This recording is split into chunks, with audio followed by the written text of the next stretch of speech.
What if everything we've been told about sexual freedom is a lie?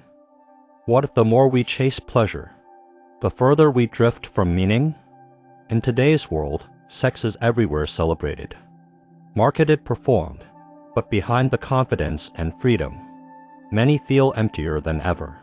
More hookups, less connection, more choice, less fulfillment. Could it be that in escaping shame, we've stumbled into a new kind of prison, one built on confusion, insecurity, and hidden wounds? In this video, we explore the deeper psychology of modern sexuality through the lens of Carl Jung, from shadow work to soul hunger. If you've ever felt that something deeper is missing, this journey might just lead you to the truth. So let's begin. The modern world likes to tell us we've been liberated, especially when it comes to sex. We've broken free from the chains of religious guilt, cultural silence, and patriarchal control. We're told that we can be whoever we want, love however we want, express whatever desires we have, and no one can judge us for it. At first glance, this sounds like a dream. But beneath the surface, something else is happening. What once was taboo has now become trend. What was once sacred is now sold. Sexuality, which once carried mystery and depth, is now marketed, packaged, and consumed like a product. Dating apps encourage us to swipe through people like menus. Pornography is available in unlimited supply, always promising more but rarely offering fulfillment. Influencers build entire careers on seduction, and slowly, almost silently, our sense of connection erodes. We no longer relate to people, we consume them. This is where the illusion begins. It's not that freedom itself is the problem. It's that what we're calling freedom is often just another form of control only now. The control comes from within. We don't need institutions to shame us anymore. We shame ourselves through comparison, insecurity, and performance. We act out patterns not because we want to, but because we think we have to fit in, to be wanted, to not feel left behind. And all of it is done in the name of liberation. But is it truly free if it leaves us feeling hollow? Is it freedom if it disconnects us from our bodies, our emotions, and our souls? The sexual revolution promised empowerment. But many people today feel more disempowered than ever, not because they lack permission, but because they lack purpose. And this is the paradox. The more we've embraced sexual freedom on the outside, the less we seem to understand what we're actually searching for on the inside. We've traded repression for compulsion, and neither leads to wholeness. True liberation is not just about removing external restrictions. It's about illuminating internal truths. It's about asking, what do I really want? What is driving me? Is this expression serving my growth, or masking my wounds? Until we ask those questions, we may not be as free as we think.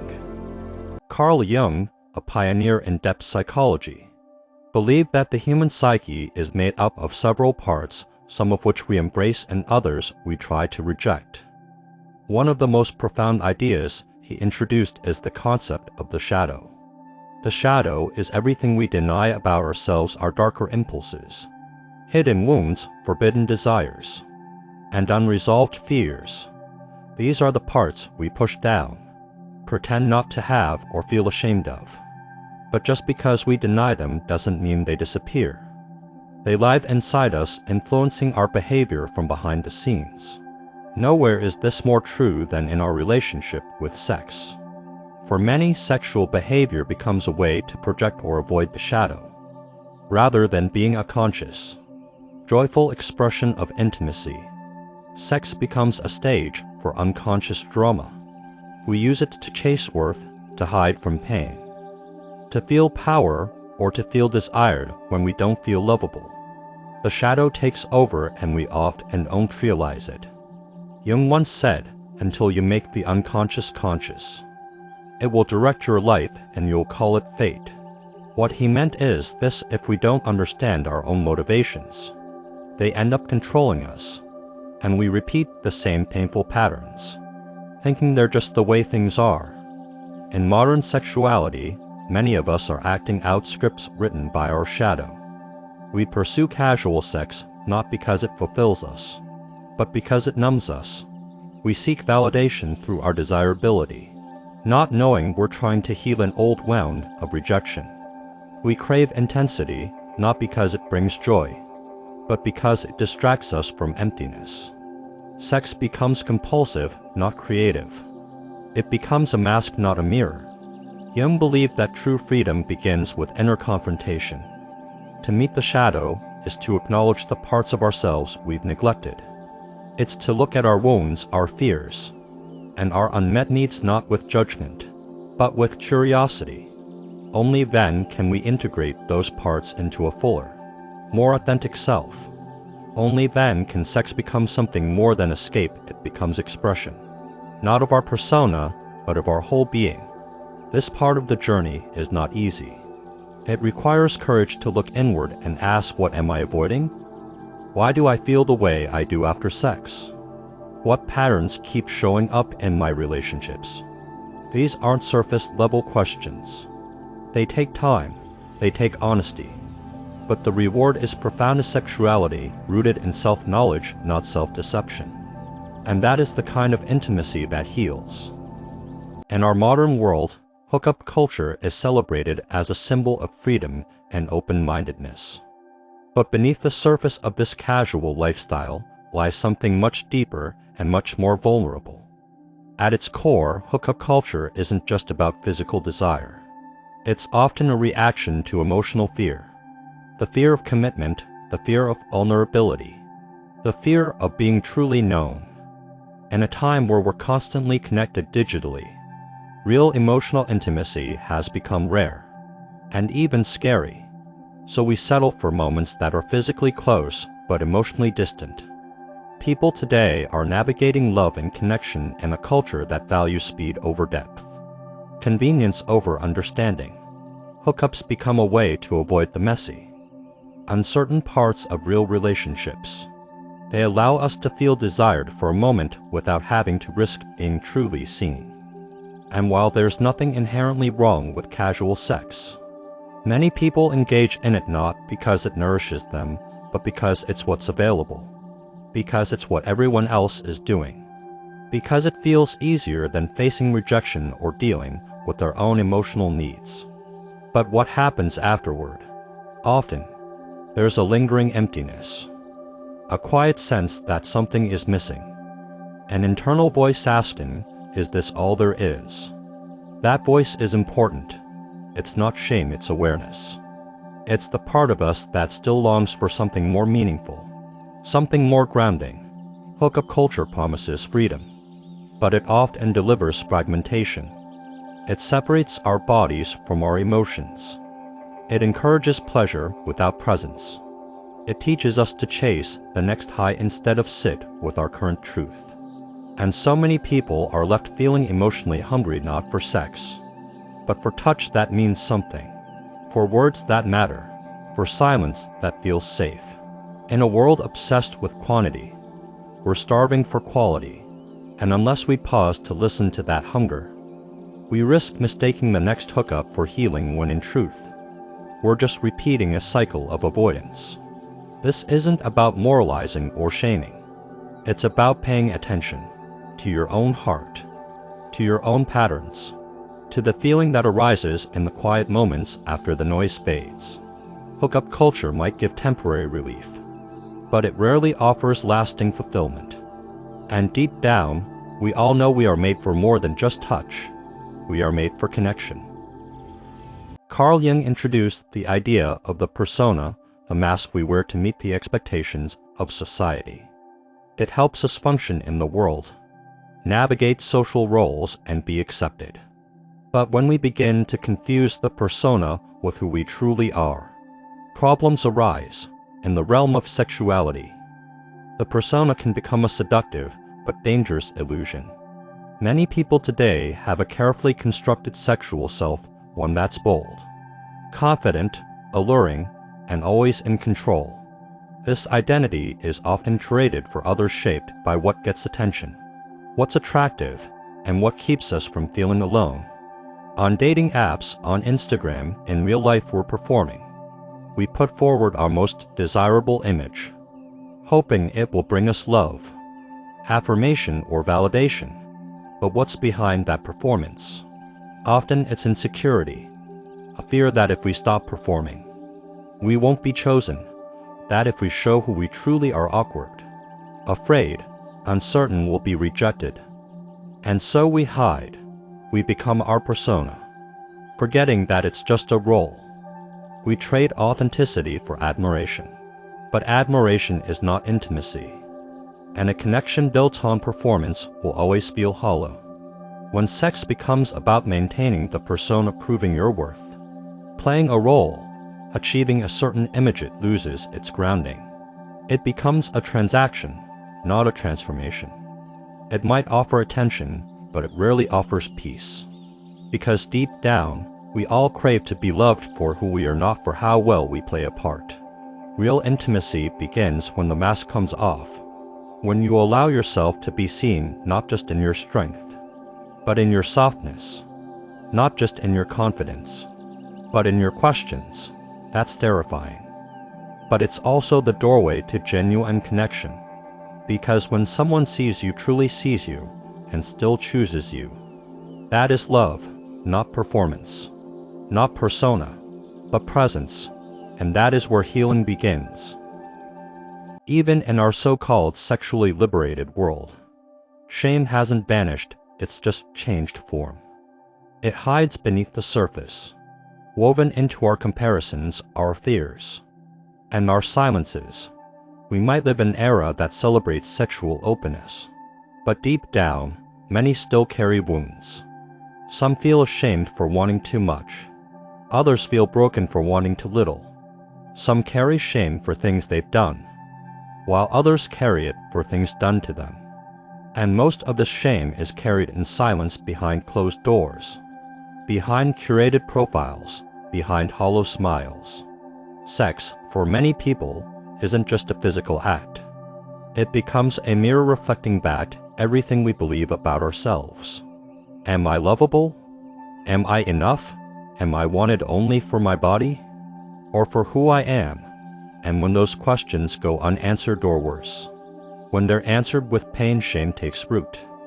It tells us to hide, to pretend, to keep going through the motions, even when we're disconnected. Carl Jung believed that healing doesn't come from denial. It comes from integration, from bringing the hidden parts of ourselves into the light. Shame cannot survive being seen with compassion. It loses its power when we speak it out loud, when we share it with someone who doesn't turn away. But that requires safety, that requires space. And sadly, our culture often lacks both. We are taught to be desirable, not vulnerable, to chase perfection, not healing. And so, the wounds stay hidden. True sexual healing begins when we stop asking, "What's wrong with me?" and start asking, "What happened to me?" It begins when we treat ourselves with the same kindness we'd offer a hurting friend. It begins when we realize that our sexual struggles, our fears, our blockages, our confusion are not personal failures, but human experiences. They are shaped by childhood, by trauma, by culture, by unmet needs. Healing asks us to slow down, to breathe, to stop performing, to listen to the body, not just use it, to reconnect with emotion, not just sensation. Sometimes that means taking a break from sex. Sometimes it means therapy. Sometimes it means simply being honest for the first time in a long time. There is no single path, but every path begins with the same first steps of compassion. Sex isn't supposed to be a source of shame. It's meant to be a source of connection, creativity, and even transcendence. But to reclaim that, we must first face what's been lost or buried. Only then can we move from performance to presence, from fear to trust, from shame to healing. At the heart of every meaningful connection lies something sacred, not in a strictly religious sense, but in the sense of depth, reverence, and wholeness. Sacred sexuality is not about perfection or purity, it's about presence. It's about returning to the understanding that sex can be more than a physical act. It can be a portal, a space where two souls meet, where vulnerability becomes strength, and where the body becomes an instrument of emotional and spiritual expression. In our modern culture, this idea often sounds foreign and even uncomfortable. Sex has been reduced to performance, to entertainment, to conquest. It's become something we do, not something we experience. But there's another way. Sacred sexuality invites us to slow down, to listen, to feel. It asks us to engage not just with another person, but with ourselves, to be fully present in our bodies, to bring our full attention to the moment, and to view the other not as an object, but as a mirror. When sex is rooted in conscious intention, it becomes transformative. It becomes a form of communication beyond words, a dance between energy and trust, between giving and receiving, between knowing and being known. This doesn't mean it's always perfect or easy. Real intimacy rarely is. But it means that every touch, every breath, every look is infused with awareness. And that awareness opens the door to healing. Conscious union isn't just about chemistry. It's about alignment. It's about two people coming together not to fill a void, but to share their fullness. Not to escape their wounds, but to hold space for each other's growth. It means having the courage to be seen, even in your fears. It means recognizing that the way you make love reflects the way you live, with control or surrender, with fear or freedom, with expectation or gratitude. Sacred sexuality does not require a particular technique. It requires truth. Truth about who you are. Truth about what you feel. Truth about what you're bringing into the space. And when that truth is met with tenderness, sex becomes more than release, it becomes revelation. It becomes a remembering of who you are, of what you deserve, of how deeply you can connect when the mind is quiet, the heart is open, and the soul is ready. And this kind of union, orgasm, is not the goal, presence is. And in presence, everything becomes sacred. The touch, the gaze, the silence, the surrender. It is here in this space of conscious vulnerability that real intimacy is born. Not the fleeting kind that fades with time, but the enduring kind that deepens with every shared breath. In a culture that defines freedom as the ability to do whatever we want, whenever we want, it's easy to mistake indulgence for liberation. But true freedom, as Carlene suggested, is not about acting on every impulse. It's about understanding the source of those impulses in the first place. It's about self-awareness, the ability to look inward and ask, why am I doing this? What need am I really trying to meet? Is this action leading me closer to who I truly am, or further away? Real freedom is rooted in choice, and choice requires consciousness. Without consciousness, we're simply reacting to patterns. We're driven by wounds we haven't healed, stories we haven't questioned, desires we haven't examined. We think we're free because we're choosing, but if we don't know the forces shaping those choices, we may be more trapped than ever. This is the paradox of modern sexuality. We're more open than ever before, but many are acting out old scripts, passed down through culture, trauma, or unhealed shame. Freedom begins with awareness. Awareness of our own story. Awareness of our patterns in relationships. Awareness of what makes us feel safe and what makes us shut down. This kind of inner work isn't always glamorous. It doesn't look like liberation from the outside. But inside, it changes everything. Because when we know ourselves deeply, we can choose differently. We can say yes from a place of alignment, and no from a place of clarity. We no longer need to prove ourselves through our desirability, our experience, or our openness. We can be whole with or without validation. Jung called this process individuation, the lifelong journey of becoming the person you were meant to be. It's not about being perfect. It's about being authentic, about integrating the conscious and unconscious parts of yourself into one cohesive whole. And this includes your sexuality. Because sexuality is not separate from your psyche, it's a reflection of it. It holds your longing, your creativity, your fear, your joy. To know your sexuality is to know yourself. And to know yourself is the essence of freedom. When we stop looking outward for permission and start looking inward for understanding, we reclaim our power. We stop needing others to complete us and instead seek relationships that complement our growth. We stop chasing highs and start cultivating depth. And we stop asking, "Am I good enough?" and start asking, "Am I being true to myself?" This is what real freedom looks like. Not the absence of boundaries, but the presence of wisdom.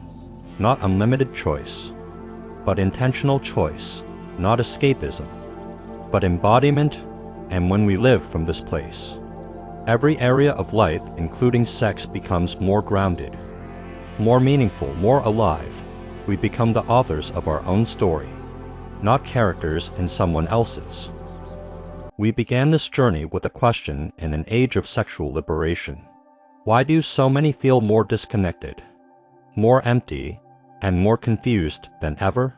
We've explored how cultural shifts, technological influence, and psychological patterns have reshaped our understanding of sex and intimacy. We've uncovered how modern freedom can sometimes mask deeper bondage, how we may have thrown off the chains of repression, only to slip quietly into the grip of compulsion. But underneath it all, one truth remains: the path to wholeness begins not with behavior, but with self-awareness. Carlin taught us that to become whole, we must face ourselves, not just the parts we show the world, but the ones we hide even from ourselves. Our desires, our fears, our patterns, our wounds, they all matter. They all speak. And when we learn to listen, we begin to reclaim parts of ourselves we thought were lost, broken, or unworthy. We stop living from reaction and start living from reflection. We stop chasing validation and begin cultivating self-respect. And slowly, the way we relate to others and to ourselves transforms. This is not an easy journey. It requires courage to question everything you've been taught. It takes humility to admit where you've been hurt, and honesty to see where you've hurt others. But it's a path worth walking, because on the other side of that work is not perfection but integration, not control but connection, not shame but peace. So if you've ever felt lost in the noise of modern sexuality, you're not alone. If you've ever wondered why something that promises pleasure can leave you feeling pain, you are not broken. If you long for deeper connection, for real intimacy, for meaning that goes beyond the physical, that longing is not weakness. It's wisdom. It's the voice of your soul calling you back home. The illusion of freedom fades when we wake up, when we remember that we are more than what we do, we are who we are becoming. And becoming takes time, intention, and grace. Whether you're single, partnered, healing, or exploring, your journey matters. Your body, your story, your desires, they all carry the potential for awakening. Thank you for being here, for choosing to look deeper. If this video spoke to you, consider sharing it with someone else on the journey. Subscribe to Depth Journal for more reflections on psychology, spirituality, and the human experience. Until next time, stay curious, stay kind, and remember the path to wholeness always begins within.